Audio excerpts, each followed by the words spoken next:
Hi guys, this is Azra and welcome back to my YouTube channel. Guys, आज मैं लेकर आई हूँ कुछ यूजफुल सेंटेंसेस जो शॉपिंग से रिलेटेड हैं। तो गाइस चलिए देखते हैं वो कौन से सेंटेंसेस हैं और हम उसको इंग्लिश में उसे किस तरह से बोलना है। फर्स्ट सेंटेंसेस, अगर आपको कहना है कि फेरी वाले ऊंची आवाज़ से चिल्ला रहे हैं। फेरी वाले ऊंची आवाज़ से चिल्ला रहे हैं तो आप इसे इंग्लिश में कहेंगे the hawkers are shouting at the top of their voice.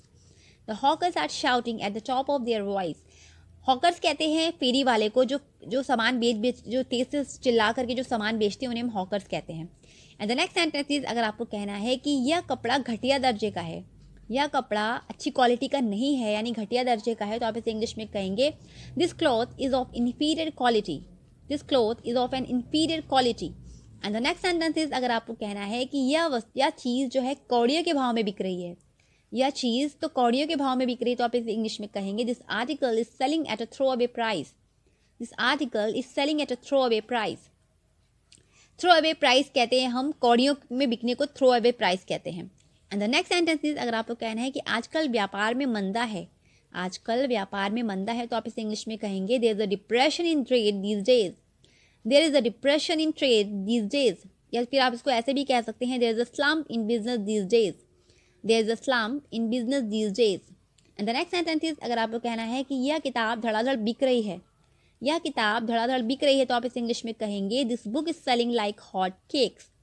This book is selling like hot cakes. And the next sentence is, अगर आपको कहना है कि मेरे पास 50 रुपये कम है, मेरे पास 50 रुपये कम है, तो आप इसे इंग्लिश में कहेंगे I am short by 50 rupees. I am short by 50 rupees.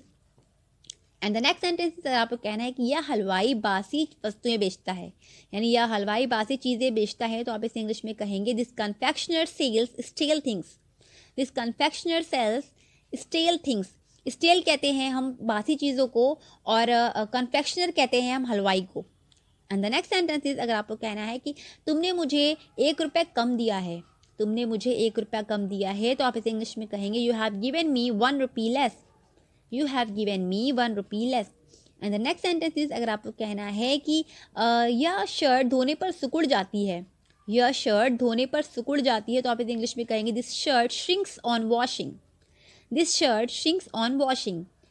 And the next sentence is, अगर आपको कहना है कि यह फल ज़्यादा पका हुआ है, यह फल ज़्यादा पका हुआ है, तो आप इसे इंग्लिश में कहेंगे this fruit is over ripe.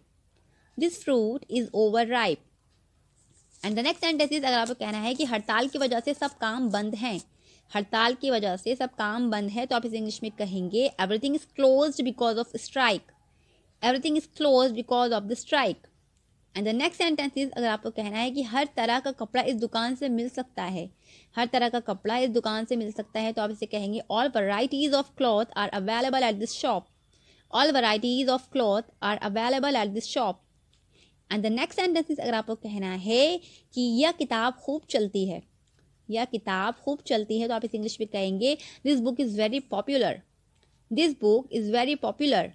And the next sentence is, अगर आपको कहना है कि भाव गिर रहे हैं, दाम यानी दाम गिर रहे हैं, तो आप इस इंग्लिश में कहेंगे the prices are falling. The prices are falling. And the next sentence is, अगर आपको कहना है कि यह कोट तंग है, यह कोट तंग है, तो आप इसे कहेंगे this coat is tight for me. This coat is tight for me. अगर आपको कहना है कि यह शर्ट तंग है, तो आप इसे कह सकते हैं this shirt is tight for me. This shirt is tight for me.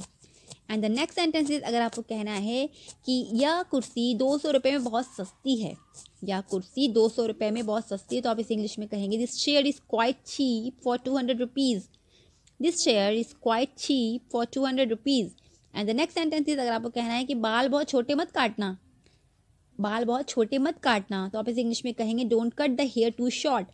Don't cut the hair too short. And the next sentence is, अगर आपको कहना है कि उधार कभी मत खरीदो, उधार कभी मत खरीदो, तो आप इसे इंग्लिश में कहेंगे don't buy on credit. Don't buy on credit. And the next sentence is, अगर आपको कहना है कि मेरा हिसाब चुका दो, मेरा हिसाब चुका दो, तो आप इसे इंग्लिश में कहेंगे clear my accounts. Clear my accounts. And the next sentence is, अगर आपको कहना है कि बाजार से 200 रुपये का चावल ले आओ, बाजार से 200 रुपये का चावल ले आओ, तो आप इसे इंग्लिश में कहेंगे bring rice for 200 rupees from the market. Bring rice for 200 rupees from the market.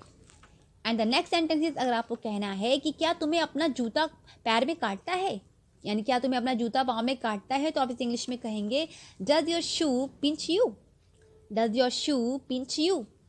And the next sentence is, अगर आपको कहना है कि उसका नाप ले लो, यानी उसका नाप ले लो, तो आप इसे इंग्लिश में कहेंगे take his measurements, take his measurements. And the next sentence is, अगर आपको कहना है कि यह कपड़ा कोट के लिए पूरा है, यह कपड़ा कोट के लिए पूरा है, तो आप इसे इंग्लिश में कहेंगे this cloth is enough for a coat, this cloth is enough for a coat. And the next sentence is, अगर आपको कहना है कि इस शर्ट के ठीक ठीक दाम ले लो, इस शर्ट के ठीक ठीक दाम ले लो, तो आप इसे इंग्लिश में कहेंगे charge a reasonable price for this shirt, charge a reasonable price for this shirt. And the next sentence is, अगर आपको कहना है कि क्या माल अच्छा है, क्या माल अच्छा है, तो आप इसे इंग्लिश में कहेंगे is the stuff good, is the stuff good. And the next sentence is, अगर आपको कहना है कि रंग पक्का है ना, जैसे हम बाजार से कोई चीज़ खरीदते हैं, उससे पूछते हैं कि इसका रंग पक्का है ना, ये रंग तो नहीं निकलेगा ना, तो अगर आपको इस तरह से पूछना है रंग पक्का है ना, तो आप इसे इंग्लिश में कहेंगे is the colour fast, is the colour fast.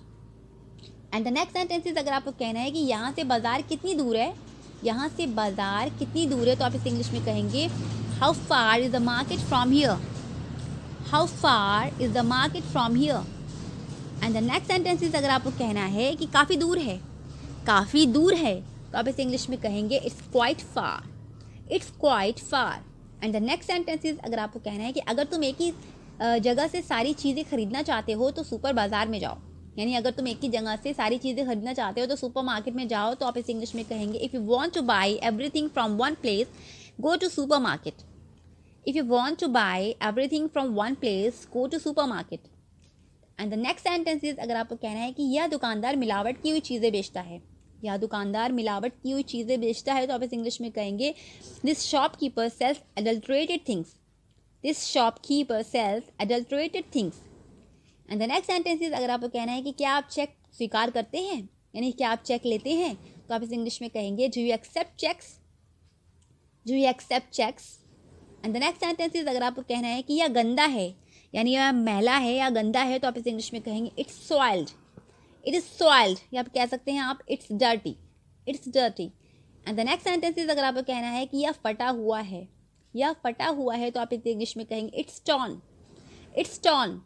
And the next sentence is, अगर आपको कहना है कि यह बिल्कुल नया है, यह बिल्कुल नया है, तो आप इसे इंग्लिश में कहेंगे it's brand new, it's brand new.